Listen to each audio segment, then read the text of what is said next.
Modi, Modi, Modi, Modi, Modi, Modi, Modi, Modi, Modi, Modi, Modi, Modi, Modi, Modi.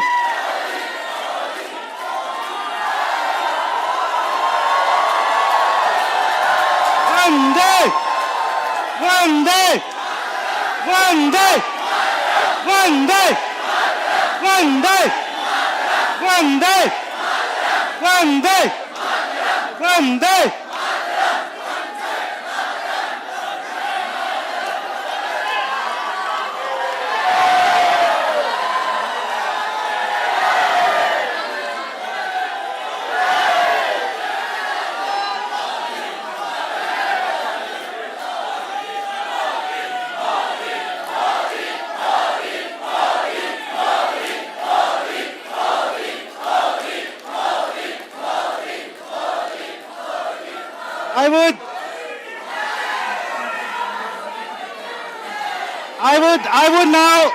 I would now, yeah, ladies and gentlemen, since you are already standing up, I would request everybody to stand up for the national anthems of Denmark and India.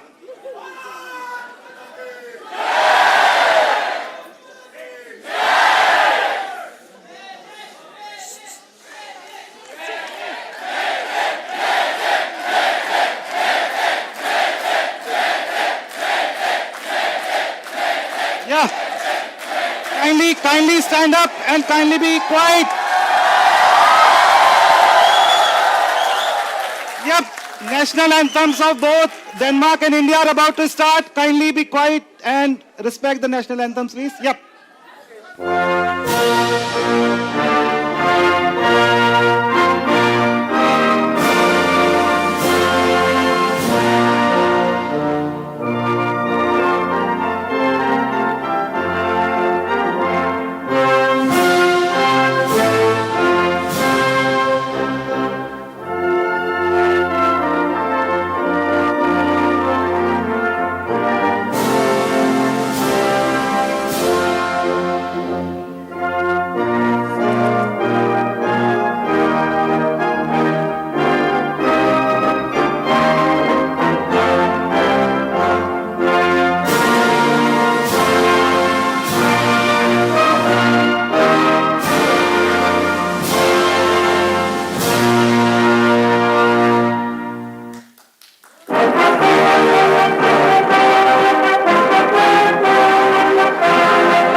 Now I request Madam Ambassador Pooja Kapoor to welcome the leaders.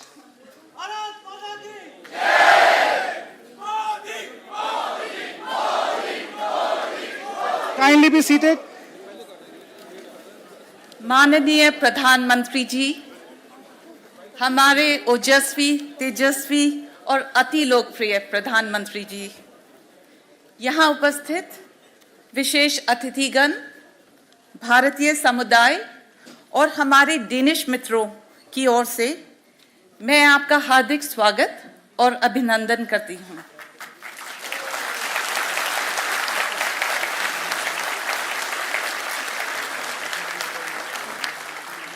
आपके आगमन से Denmark में बसा छोटा परंतु गतिशील भारतीय समुदाय फूला नहीं समा रहा है और उनमें अत्यंत गौरव एवं देश प्रेम की लहर दौड़ रही है। We are also extremely honored and delighted to have the Honorable Prime Minister of Denmark, Her Excellency Ms. Mette Frederiksen, with us today.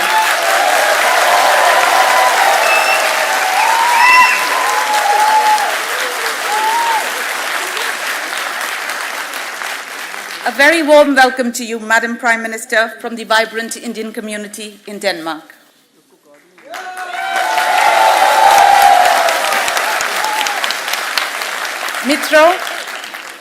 मित्रों, हमारे प्रधानमंत्री जी कुछ ही क्षणों में आप सभी को संबोधित करेंगे। उससे पहले, may I invite Prime Minister Ms. Mette Frederiksen to kindly address the gathering. Jai Hind.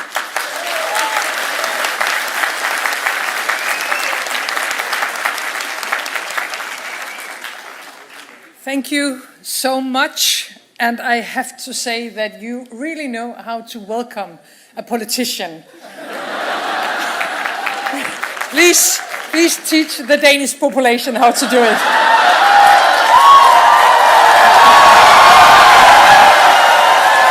No.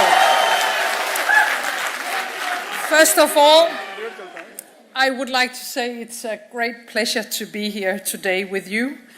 I am very honored that we are able to welcome you, my friend, Prime Minister Modi, to Denmark. Once again, welcome.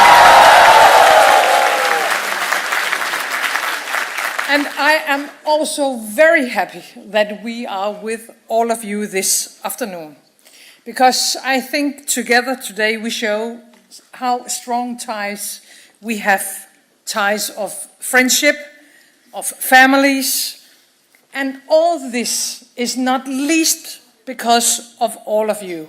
Thank you. Thank you to all Indians living in Denmark and working in Denmark, making a real positive contribution to the Danish society. Thank you, all of you.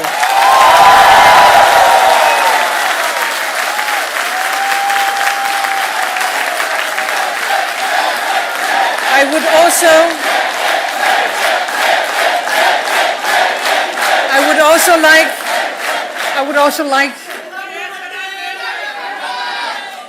once again, please teach the Danish population. No, I would also like to thank all the Danes living in India. I think all of you who have changed society, but still carrying your own nation, your own culture and your own language by heart, that you link our two countries together every day in your life. You bring a part of India to Denmark and you connect us. We are grateful to that, and I hope that you are all happy about your life in Denmark.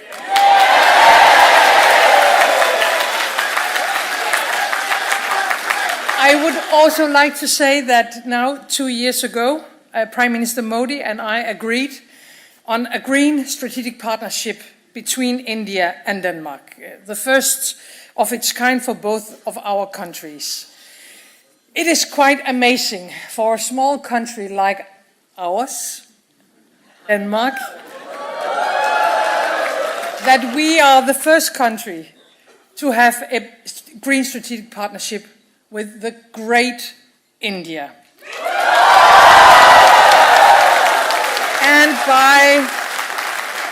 And by joining hands and minds, we aim to find new ways forward. Right now, of course, the war in Ukraine reminds us that democracies, that democratic nations like India and Denmark all over the world must stand up for the principles and for the values we believe in.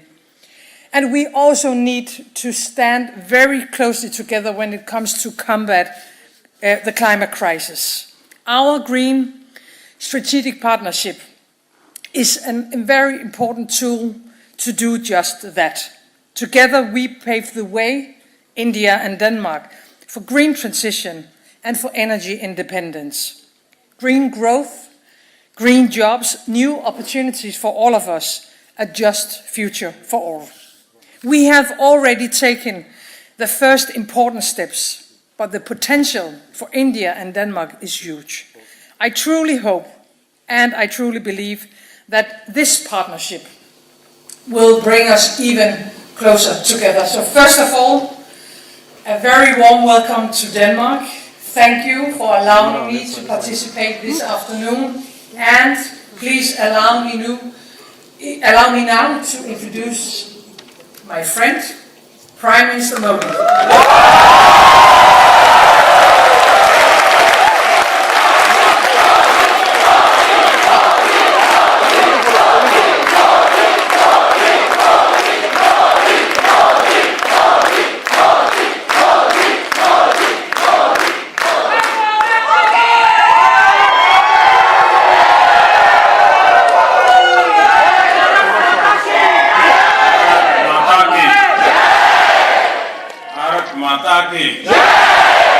Bharat माता की नमस्कार बेटे federation Denmark के हमारे मित्रगण और वतन की मिट्टी की खुशबू को मन में बसाए मेरे प्यारे भारतीय भाई और बहनों,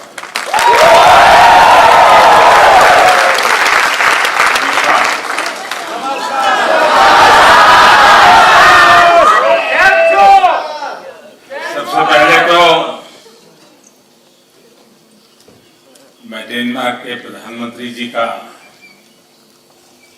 हृदय से आभारी हूं कि उन्होंने इतना समय हमें दिया। 2 नंबर कम है। मुझे मालूम है कि उन्हें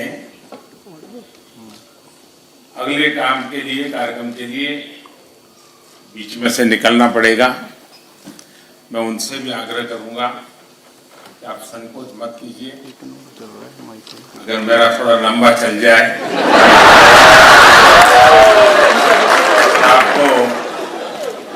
आपको निकलना है तो बिना संकोच जरूर निकल सकते हैं।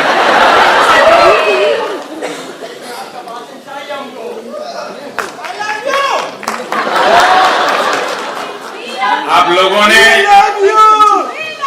डेनमार्क के प्रधानमंत्री जी का और मेरा यहाँ जो भव्य स्वागत किया, उसके लिए मैं आप सभी का बहुत आभारी हूं। आज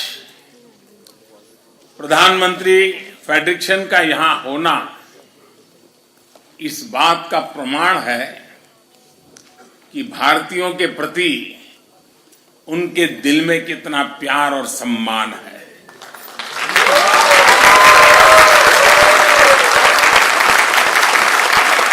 मैं उन्हें इस कार्यक्रम के लिए समय निकालने के लिए, यहां रूबरू आने के लिए हृदय से बहुत बहुत धन्यवाद करता हूं।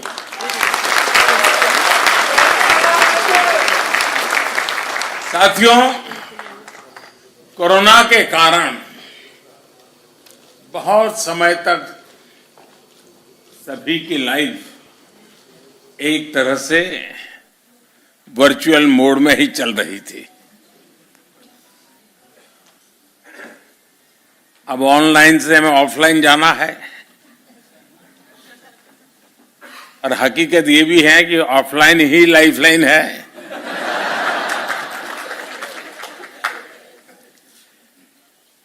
पिछले साल जैसे ही आवाजाही मुमकिन हुई तो प्रधानमंत्री फेडरेशन पहली हेड ऑफ द गवर्नमेंट थी जिनका हमें भारत में स्वागत करने का अवसर मिला था।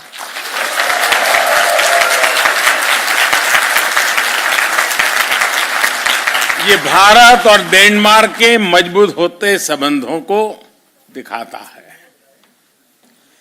और खास बात यह है कि हमारी ग्रीन स्ट्रेटेजिक पार्टनरशिप प्रधानमंत्री फेडरेशन की व्यक्तिगत प्राथमिकताओं और उनकी वैल्यूज से गाइडेड है।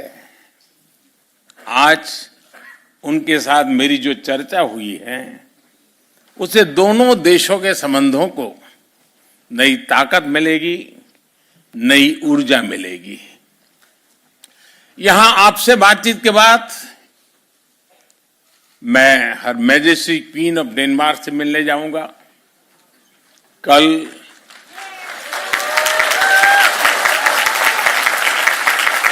नॉर्डिक इंडिया समिट में नई संभावनाओं की तरफ हम बढ़ने वाले हैं। मुझे खुशी है कि पूरे नॉर्डिक रीजन के साथ भी भारत के रिश्ते बहुत मजबूत हो रहे हैं। साथियों, दुनिया भर में फैले भारतीय डायस्पोरा को अगर मिला लिया जाए तो उनकी संख्या कई देशों की आबादी से अधिक होगी।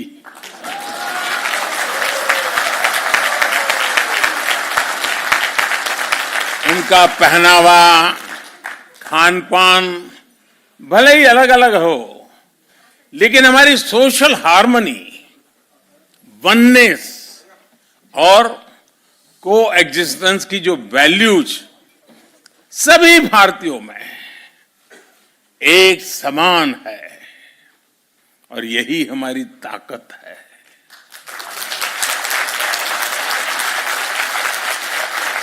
और जिनकी रूट्स किसी भी तरह मां भारती से जुड़ी हैं, वे स्वाभाविक तरह से लोकतंत्र और रूल ऑफ लॉ के प्रति सम्मान रखते ही हैं।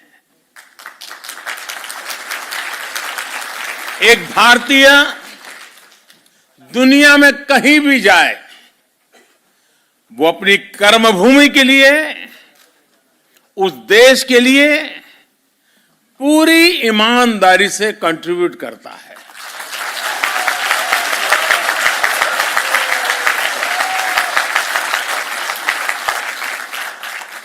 अनेक बार जब मेरी वर्ल्ड लीडर से मुलाकात होती है तो अपने देशों में बसे भारतीय समुदाय की उपलब्धियों के बारे में मुझे बड़े गर्व से बताते हैं। वे इंडियन कम्युनिटी के परिश्रम और शांतिपूर्ण नेचर की सराहना करते थकते नहीं हैं।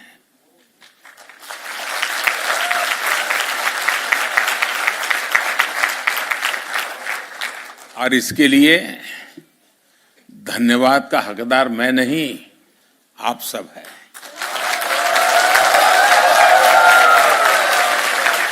आप लोगों का व्यवहार, आप लोगों के संस्कार, ये उसके मूल में है। और इसलिए मैं सबसे पहले ये जो बधाइयां मुझे मिलती हैं वो सारी आपको समर्पित करता हूं।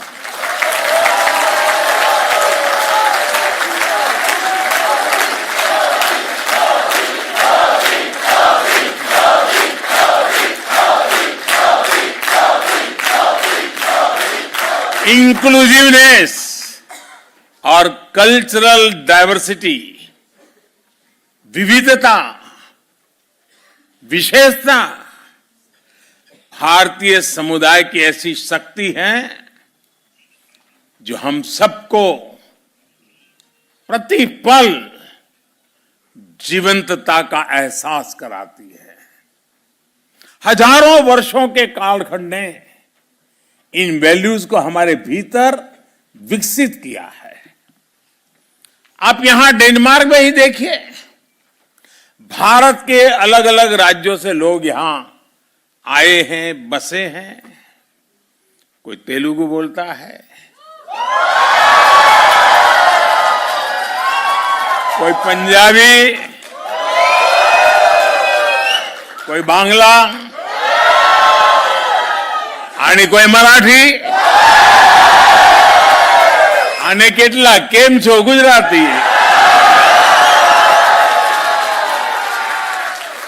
तो कोई तमिल वणक्कम से शुरू करता है, तो कोई मलयाली, कोई उड़िया जय जगन्नाथ, कोई कन्नड़ा, तो कोई असमिया। भाषा कोई भी हो, लेकिन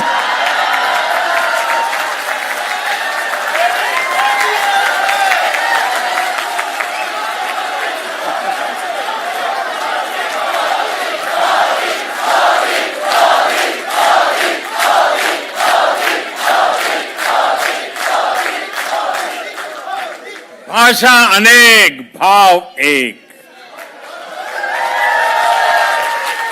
भाषा कोई भी हो, लेकिन हम सभी के संस्कार भारतीय ही है।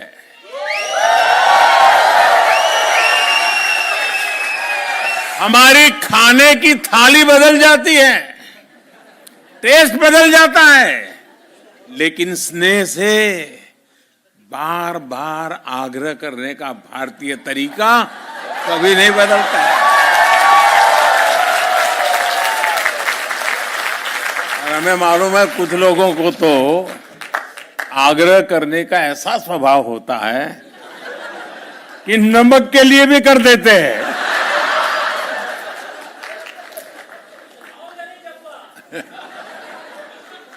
हम राष्ट्र रक्षा के लिए मिलकर खड़े होते हैं, राष्ट्र निर्माण में मिलकर जुटते हैं।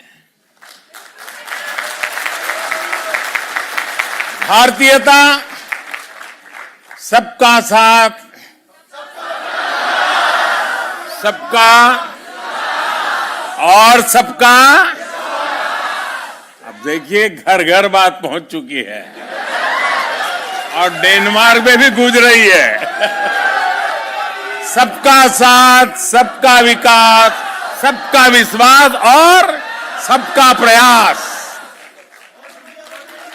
और इसी से समृद्धि होती है। और साथियों,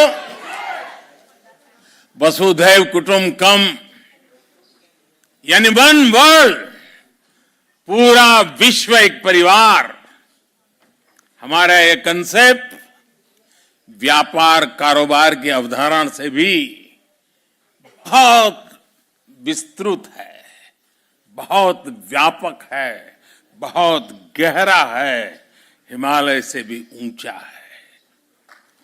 हमारी वन वर्ल्ड की अवधारणा अपनत्व पर, बंधुत्व पर, संवेदनशीलता पर, सम्मान पर टिकी है। 21वीं सदी का भारत भी नए ग्लोबल ऑर्डर के लिए इसी विजन को लेकर आगे बढ़ रहा है। साथियों, आज भारत जो कुछ भी हासिल कर रहा है, वो उपलब्धि सिर्फ भारत की नहीं है, बल्कि वो करीब 1/5 ह्यूमैनिटी की उपलब्धि है। कल्पना कीजिए कि अगर भारत में हम वैक्सीनेशन को हर परिवार तक नहीं पहुंचा पाते तो उसका दुनिया पर क्या असर होता। अगर भारत मेड इन इंडिया सस्ती और प्रभावी वैक्सीन पर काम न करता, बड़े स्केल पर प्रोडक्शन न करता, तो दुनिया के अनेक देशों की स्थिति क्या होती।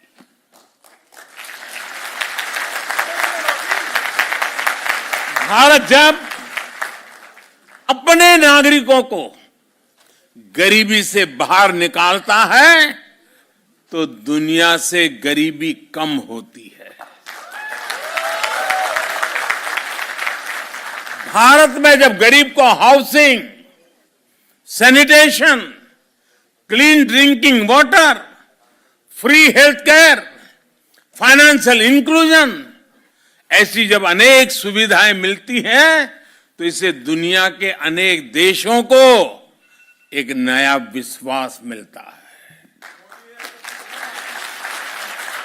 इससे सस्टेनेबल डेवलपमेंट के हमारे लक्ष्य मजबूत होते हैं। भारत के हर घर में लगा हर एलईडी बल्ब, भारत में लग रहा हर सोलर पैनल जितना एमिशन बचाता है वो क्लाइमेट एक्शन के संकल्प को और अधिक मजबूत करता है। साथियों, स्टीरियोटाइप्स और साइलोस को तोड़कर जो सक्सेस मिलती है वो देश को नई ऊंचाई पर ले जाती है। आपको याद होगा जब मैंने डिजिटल इंडिया की बात की थी तो कुछ लोग कई तरह के सवाल उठाते थे। हिंदुस्तान में डिजिटल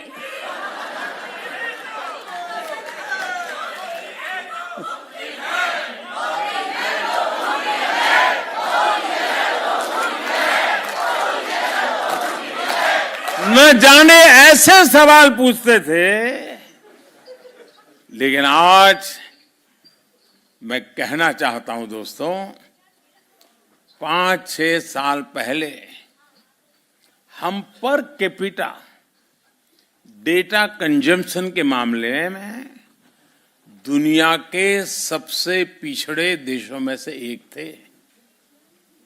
ये मैं बहुत दूर की बात नहीं कर रहा हूं, 5-6 साल पहले। लेकिन आज स्थिति एकदम से बदल गई है।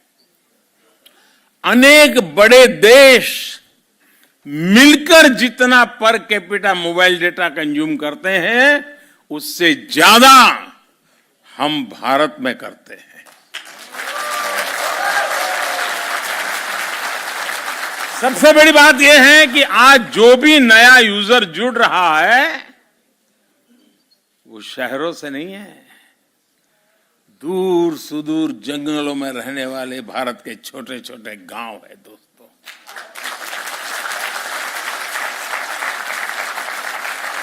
इसने भारत के गांव और गरीब को तो एम्पावर किया ही है, बहुत बड़े डिजिटल मार्केट का गेट खोल दिया है। और यही तो है नए भारत की रियल स्टोरी।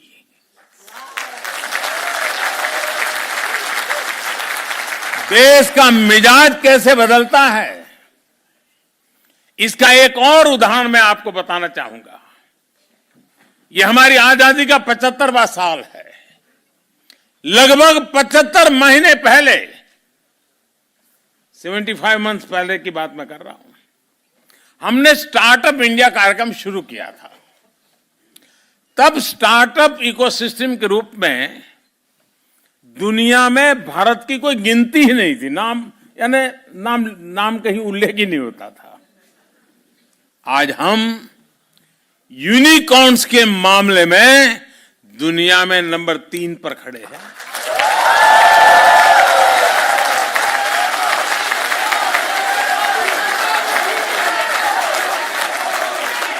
आज स्टार्टअप्स के मामले में दुनिया का तीसरा सबसे बड़ा इकोसिस्टम हिंदुस्तान है। 2 साल पहले जब दुनिया कोविड से जूझ रही थी, मौत कब आकर के धमकेगी, परिवार में कौन मुसीबत में फंस जाएगा, बाहर निकल पाएंगे कि नहीं निकल पाएंगे, उस समय संकट के बादल घिरे हुए थे, चिंताएं चारों तरफ फैली हुई थी। उस समय भारत का नौजवान, उस स्थिति को याद कीजिए दोस्तों, भारत का नौजवान करीब करीब हर महीने एक यूनिकॉर्न बना रहा था।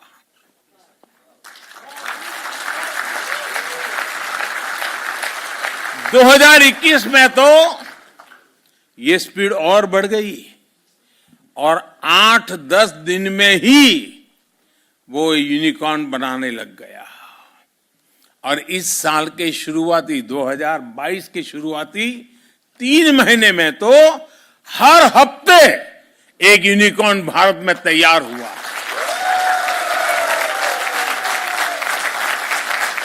साथियों, भारत की ताकत, और ये बात दुनिया भी धीरे धीरे समझने लगी है। भारत की ताकत जब बढ़ती है तो साथियों मेरे शब्दों में विश्वास करिए, दुनिया की ताकत भी बढ़ती है।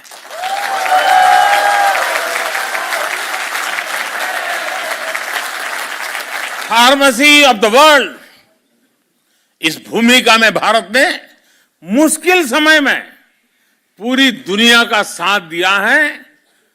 दुनिया के अनेक देशों को दवाइयां भेजी हैं ताकि हम संकट के समय मानवता के इस काम में पीछे न रह जाएं, दुनिया को संकट के समय मदद करें, ये सपना लेकर के काम करते रहे।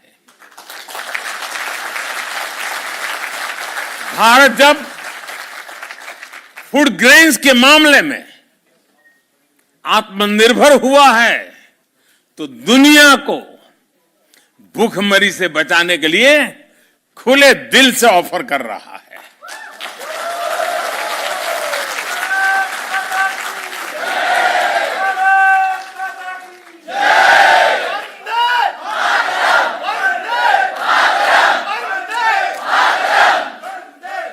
आईटी के मामले में भारत की ताकत बढ़ी तो इस सदी के बड़े संकटों के दौरान भारत ने दुनिया की मदद की। आज भारत एक बड़ी डिजिटल ग्लोबल पावर है,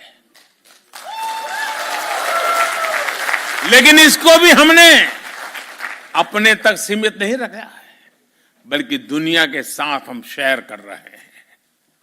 भारत के पास स्केल और स्पीड के साथ साथ शेयर एंड केयर की वैल्यू भी है।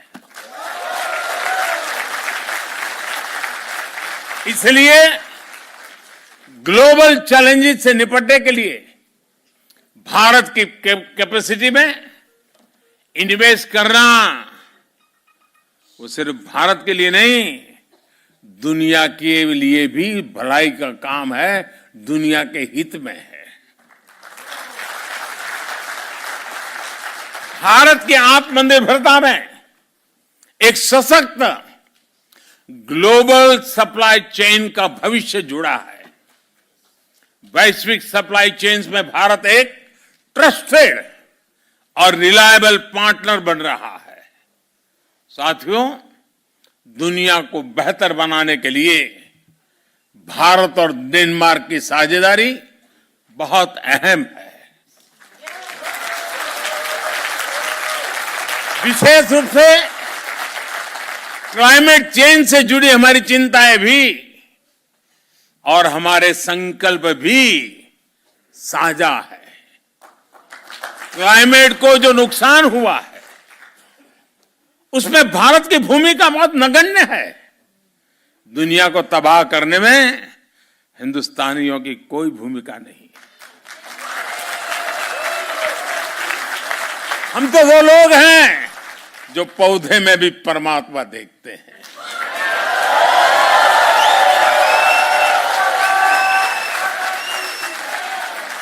हम वो लोग हैं जो नदी को मां मानते हैं।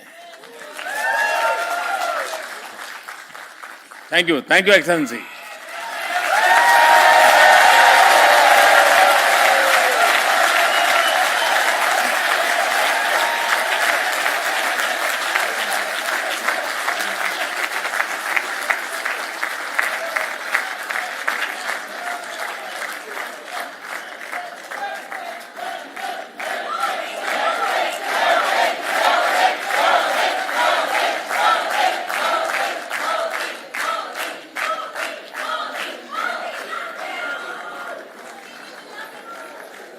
इतने व्यस्त समय में भी प्रधानमंत्री जी का यहाँ आकर के बैठना, हम सबसे बात करना, ये आप लोगों के प्रति उनका कितना प्यार है, उसका ये उदाहरण है।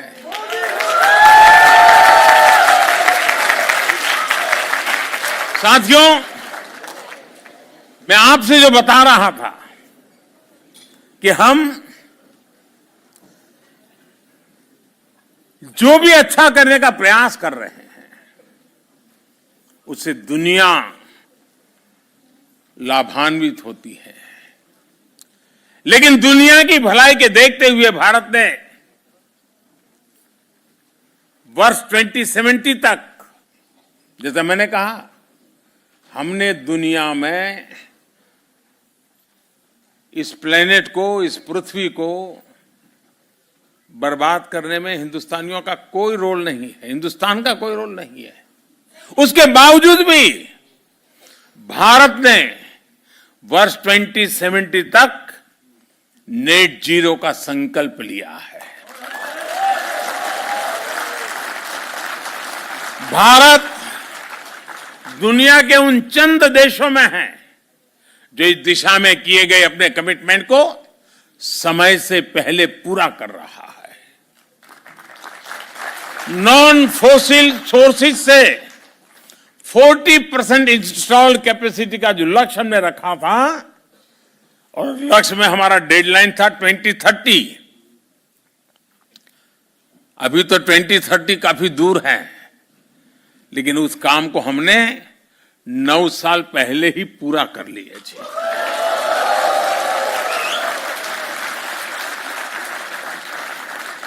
भारत में आज हम बहुत सस्ती सोलर एनर्जी पैदा कर रहे हैं।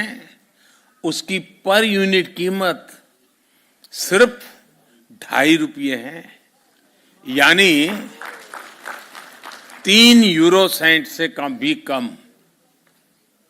1 यूनिट बिजली 3 यूरो सेंट से भी कम।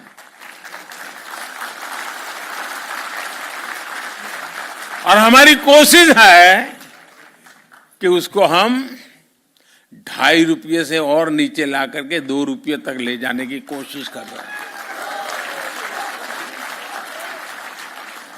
लेकिन साथियों, हमें यह भी मानना होगा कि वैश्विक क्लाइमेट एक्शन अभी तो कहीं सफल होता नजर नहीं आ रहा है। दुनिया जहां थी वहीं ठहरी हुई है। इक्के दुक्के अपवाद कुछ कर पाते होंगे,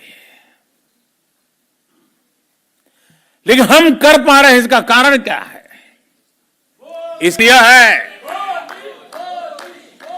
इसका कारण यह है कि हम क्लाइमेट एक्शन को सरकारों की मल्टीलेटरल संस्थाओं की जिम्मेदारी के रूप में देखते रहे हैं।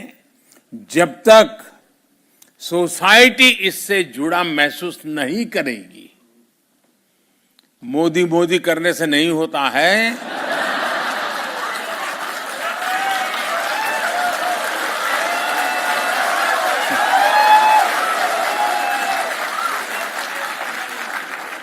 ये इसलिए हो रहा है कि हर हिंदुस्तानी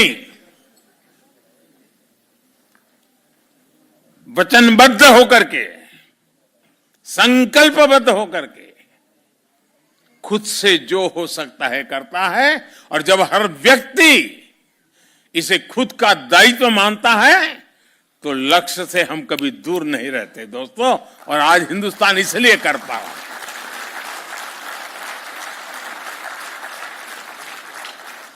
इस समस्या के समाधान में विश्व के अनेक विचार चल रहे हैं, अनेक योजनाएं चल रही हैं, अनेक एनजीओ भी अपनी दुनिया चला रहे हैं। बहुत कुछ हो रहा है, अलग अलग तरीके से हो रहा है। लेकिन हाँ, भारत ने एक नया विचार रखा है, आग्रह किया है। और मैंने ग्लासगो जब आया था तो मैंने एक शब्द में उस बात को वर्णित किया था, और मैंने कहा था हमें लाइफ पर फोकस करना है। Life, LIFE। और जब मैं लाइफ बोलता हूं तो मेरा कहने का तात्पर्य होता है life style for environment. Life style for environment को प्रमोट करने का आज समय की सबसे बड़ी मांग है।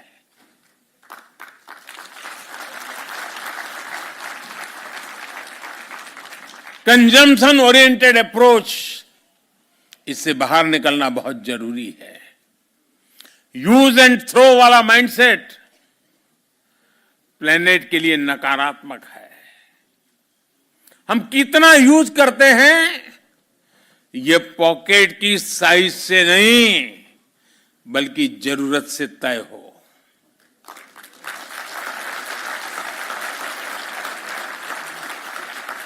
हम जरूरत से ज्यादा जो भी यूज कर रहे हैं उससे दुनिया में कोई न कोई वंचित हो रहा है, उससे दुनिया के किसी कोने में नेचर को एक्सप्लॉइट करने का दबाव बढ़ रहा है। इस सेंस ऑफ रिस्पॉन्सिबिलिटी को हमें अपनी फैमिलीज में जागृत करते रहना होगा और हर भारतीय को दुनिया में जहां जाए वहां इन हमारे संस्कारों को प्रकट करते ही रहना चाहिए। मुझे विश्वास है कि डेनमार्क और भारत साथ मिलकर विश्व की कई समस्याओं के लिए इनोवेटिव समाधान तलाश सकते हैं। ऐसे समय में जब हम आजादी का अमृत महोत्सव मना रहे हैं, तब हमारी ये साझेदारी और अहम है।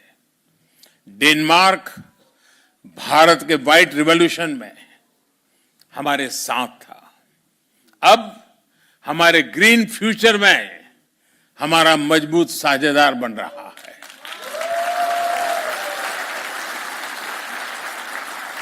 हमारे बीच इलेक्ट्रिक मोबिलिटी से लेकर green hydrogen, waste to wealth, sustainable urbanisation, green shipping, science, technology और इनोवेशन में सहयोग की अनंत संभावनाएं हैं।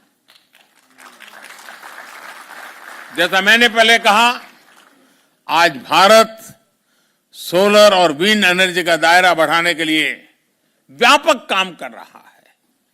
बायोफ्यूल से हमारे किसानों की आय बढ़ाने और हाइड्रोकार्बन पर निर्भरता कम करने के लिए बड़ा इंफ्रास्ट्रक्चर बन रहा है। डेनमार्क की कंपनियों के पास इन क्षेत्रों में उल्लेखनीय एक्सपीरियंस भी है। इसलिए भारत में डेनिश इन्वेस्टमेंट के बहुत बड़े अवसर है।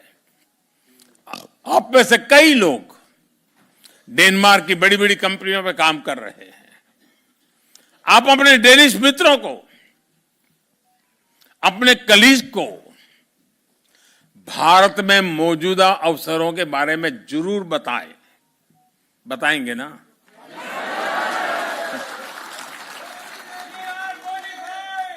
ऐसा ना हो कि मोदी जी ने हमको तो परोस दिया लेकिन हम किसी को परोसेंगे नहीं।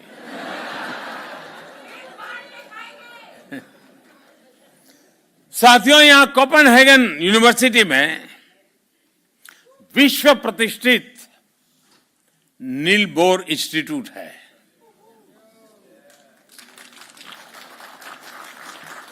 आप सभी नील बोर के बारे में अवश्य जानते होंगे।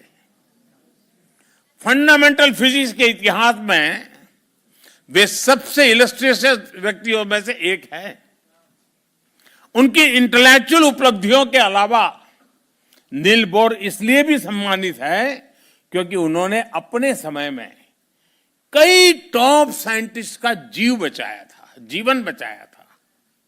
लेकिन बहुत कम लोगों को इस बात का पता है कि नील बोर को जब खुद इंटेलेक्चुअल शरण की आवश्यकता होती थी तो वे भारत के स्क्रिप्चर्स की तरफ जाते थे।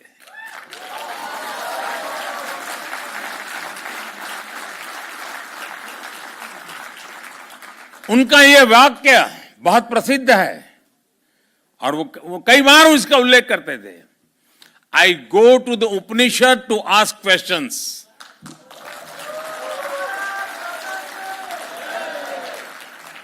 आज नम्रतापूर्वक लेकिन बड़े विश्वास के साथ हम अपने डेनिश दोस्तों को यह कहना चाहते हैं, come to India to jointly find answers to the problems of the planet.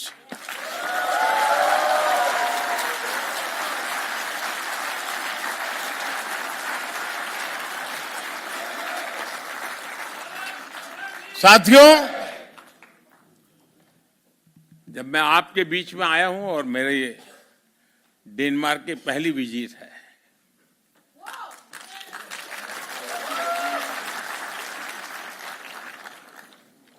तो मैं आपसे कुछ मांग सकता हूं? सचमुच में?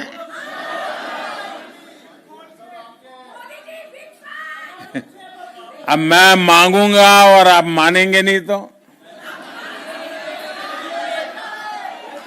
मानेंगे लेकिन अगर करेंगे नहीं तो? पक्का करेंगे? कितने लोग हैं जो वादा पूरा करेंगे?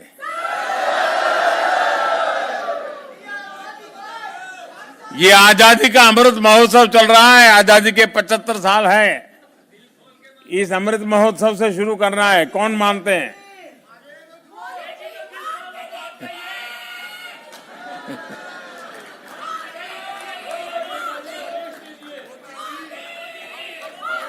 अगर आप मानने वाले हैं तो मैं बताऊं, मैं देख रहा हूं कि धीरे धीरे आवाज कम हो रही है आपको लग रहा है कि कोई मुसीबत आ रही है।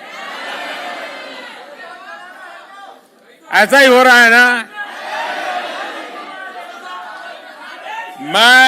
मैं दुनिया में हमारे जितने देशवासी रहते हैं, दुनिया के किसी भी कोने में कह रखते हो, उनसे मेरा एक आग्रह है, आप अपनी आवाज जरा कम करो, आपकी आवाज कम करो। अब सबने देख लिया आप कहां बैठी हो।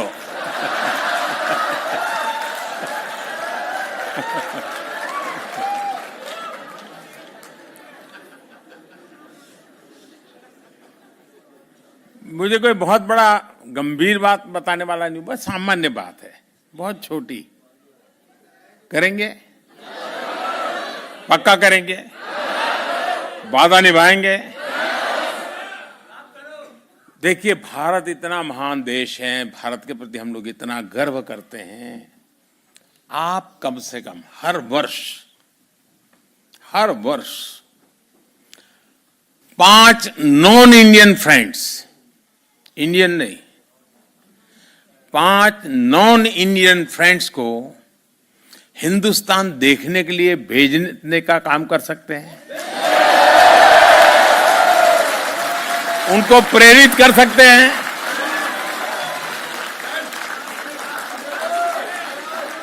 अभी से टारगेट कीजिएगा, हाँ इन 5 को तो मुझे हिंदुस्तान देखने के लिए भेजना है, और फिर उसको समझाइए, देखिए हमारे यहां दक्षिण में ये है, तमिलनाडु में ये है, ओडिशा में ये है, बंगाल में ये है, जाइए। आपको कल्पना है दोस्तों, आप दुनिया की कितनी बड़ी ताकत बन जाओगे। फिर ऐसा मत करना कि वहां डायरेक्ट फ्लाइट नहीं है,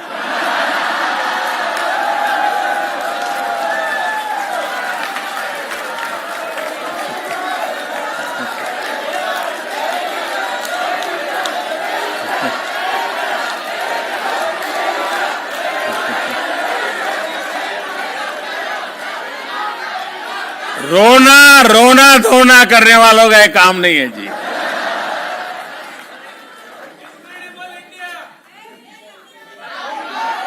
एक जमाना था जब हवाई यात्राएं नहीं थी, मेरा देश ऐसा था कि दुनिया के लोग हजारों किलोमीटर पैदल यात्रा करके मेरा देश देखने के लिए आते।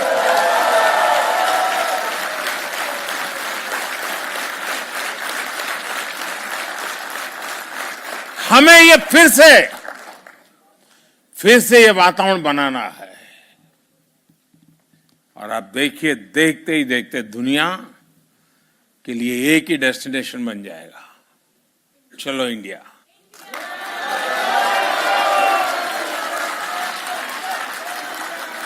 और ये काम एम्बेसी का नहीं है, ये काम राजदूतों का नहीं है, ये काम आप जैसे राष्ट्रदूतों का है। राजदूत तो एक होता है, राष्ट्रदूत लाखों की तादाद में होते हैं। तो करेंगे? अब कुछ आवाज में दम है। चलिए दोस्तों, मुझे बहुत अच्छा लगा, आप सबसे मिलने का मौका मिल गया, और आप लोगों का उत्साह, उमंग पूरे हिंदुस्तान में खबर पहुंच गई होगी। आप भी तो वहीं से लाइव करते होंगे शायद बैठे बैठे। बहुत बहुत धन्यवाद दोस्तों। भारत माता की, भारत माता की, भारत माता की। वंदे वंदे वंदे वंदे वंदे वंदे वंदे वंदे वंदे। Whoa! What a grand and memorable moment! What a grand and memorable moment for all of us. We have just witnessed a history in making. Long live India-Denmark partnership. I will request all to remain seated. I will request all to remain seated to ensure the smooth movement of the dignitaries. Kindly remain seated. Kindly remain seated. Kindly remain seated. Kindly remain seated. Kindly remain seated at your seats. Kindly remain seated at your seats. Kindly remain seated at your seats, please.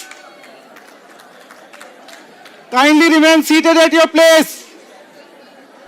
Kindly remain seated. तो प्रधानमंत्री Narendra Modi Copenhagen में भारतीय समुदाय के लोगों को संबोधित करते हुए कई अहम बातें प्रधानमंत्री ने वहां पर कही, और प्रधानमंत्री ने ये बात कही कि किस तरह से नॉर्डिक रीजन के साथ भारत के जो रिश्ते हैं वो लगातार मजबूत हो रहे हैं। दोनों ही देश यानी भारत और डेनमार्क के जो वैल्यूज हैं वो समान हैं, और यही दोनों देशों की ताकत है जिसे और ज्यादा आगे बढ़ाना है। साथ ही प्रधानमंत्री ने एक और अहम बात जो कही वो थी कि डेनमार्क भारत के व्हाइट रेवोल्यूशन में साथ था और ग्रीन फ्यूचर में भी मजबूत साझेदार के तौर पर साथ आएगा। जी बिल्कुल। तो ऐसे में वंदे मातरम का उद्घोष, मोदी मोदी का जय घोष और जन जन में जबरदस्त जोश, यही हमने देखा जब प्रधानमंत्री नरेंद्र मोदी ने भारतीय समुदाय को डेनमार्क में कोपेनहेगन में संबोधित किया। बड़ा संदेश भारतीय समुदाय के लिए प्रधानमंत्री की ओर से यही था कि भारत जिस तरीके से विकास की ओर आगे बढ़ रहा है, जिस तरीके से अमृत महोत्सव और अमृत काल के दौरान कुछ लक्ष्यों को साथ लेकर आगे बढ़ रहा है, उसमें ग्रीन डेवलपमेंट बहुत जरूरी है और सभी उसका हिस्सा बन सकते हैं। इसीलिए आह्वान किया कि भारत की विकास यात्रा में सभी भारतवंशी भारतीय समुदाय भी शामिल हो। प्रधानमंत्री ने आज भारतवंशियों को जिस तरीके से भारतीय समुदाय को संबोधित किया, उसके क्या बड़े बिंदु रहे, उस पर करेंगे चर्चा अपने मेहमानों के साथ, लेकिन उससे पहले यहां वक्त एक ब्रेक का। दुनिया देखेगी इसे एक नई नजर से। नया Orient Aeroslim, very silent, very powerful.